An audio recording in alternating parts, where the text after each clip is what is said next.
उनका नाम था आत्मदेव ब्राह्मण।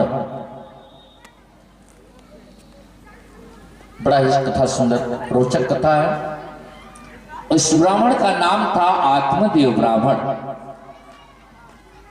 आत्मदेव ब्राह्मण के पास तो सारा संपत्ति था, परंतु उसको खाने पीने वाला कोई भी संतान नहीं था।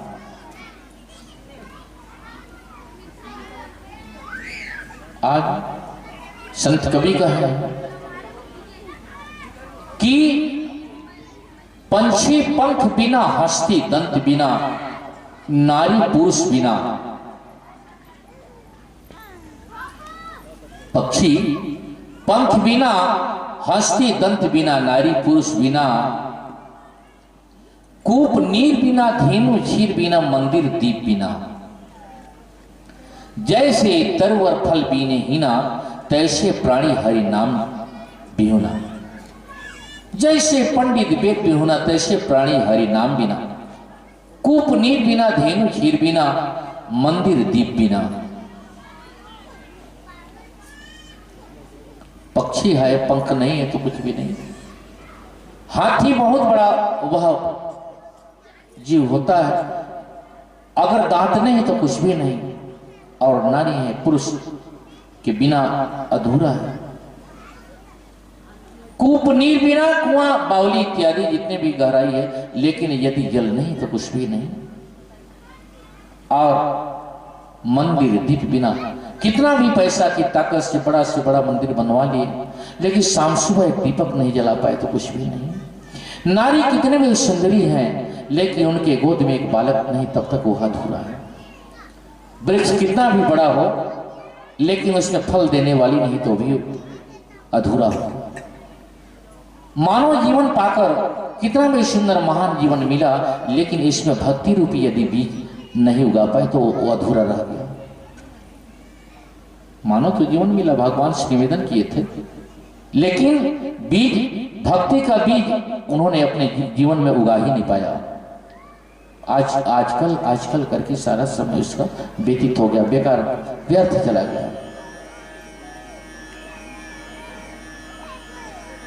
इसलिए एक आत्मदेव ब्राह्मण थे। आज में आत्मदेव ब्राह्मण की संतान थे, और वे जो है उनकी पत्नी का नाम धुंधली थी। आत्मदेव ब्राह्मण की पत्नी का नाम था धुंधली। बड़ा ही कर्कशा थी, वो कर्कश वाणी बोलने वाली थी, रात दिन लड़ने झगड़ने वाली थी। पति से लड़ने वाली जो स्त्रियां होती हैं उनका नाम धुंधली होती है। धुंधली क्योंकि चाहे स्त्री जितना भी पढ़ाई लिखाई की हो, कितना भी सुंदरता हो, स्त्री में कितना भी व्यवहारिकता ज्ञान है, लेकिन उनके लिए जो है तो चारों धाम पति के चरण में बतलाए गए हैं। पति चरण का यदि सेवा नहीं कर पाई तो अधूरा रह गया। आज में देव ब्राह्मण जी वह संतान के पीछे काफी दुखी थे। एक दिन उनके मन में ऐसा कुभाव आया कि जब हमारे बीच में खाने पीने वाले एक संतान नहीं तो इस जीवन को रखना व्यर्थ है। इसलिए अपना प्राण को त्यागने की वजह से जंगल को निकल गए। घर से जंगल जाते जाते काफी दूर पहुंचे, चले गए जंगल। वहां एक ऋषि का वहां एक घर था।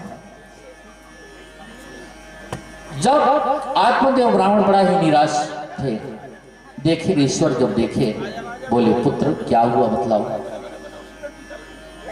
बोले हे राजा, मैं धन वैभव से तो परिपूर्ण हूं, परंतु मेरे पास एक संतान नहीं। बड़ा ही दुखी हूं मैं, इसलिए मैं अपना जीवन को त्याग करना चाहता हूं। वो ऋषि समझाए कि देखो लाला, देखो पुत्र, आज स्त्री चाहे, क्योंकि वो जन्मदात्री है, जन्म देने वाली है। बिरले बिरले लोगों को पुत्र से आनंद मिलता है। यदि पुत्र वास्तव में जो पुत्र हैं, जो ज्ञानी हैं, जो सज्जन हैं और जिसके जीवन में व्यवहारिक ज्ञान है, वे अपने माता और पिता को भगवान समझते हैं। बोले देखो, तुम इस पृथ्वी पर अकेले आए हो और इस पृथ्वी से, इस धरातल से अकेले जाना है, इसलिए सारे व्यथा को त्याग कर तुम भगवान का भजन करो, उसी में तुम्हारा भलाई है।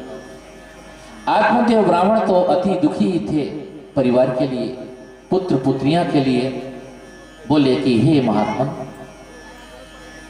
मैं अब इस जीवन को क्या रखूं, इसलिए आप या तो मुझे, जो मैं इस विरह सागर में जो डूब रहा हूं, से आप बचा लीजिए मुझे। जब अति दुखद स्थिति, जब वह महात्मा जब देखे उन्हें, तो कहे ठीक है, मेरे पास एक फल है, एक फल है मेरे पास, और इस फल को ले जाके अपनी पत्नी को खिला दें। इस फल के प्रभाव से एक पुत्र का जन्म होगा। वह संत बड़ा ही धन्यवाद दिया उन्हें। वह जो गया था महात्मा जी को बड़ा ही धन्यवाद दिए। बोले प्रभु आपको बार बार मेरा प्रणाम है, जो ऐसे दया की मेरे ऊपर। और उस फल को ले जाकर ले गए घर। अपनी पत्नी को जब उस फल को खिलाने का जब समय आया, बोले देखो, हम हमारे ऊपर एक महात्मा जी दया किए, इस फल को दिए, इस फल से हमको पुत्र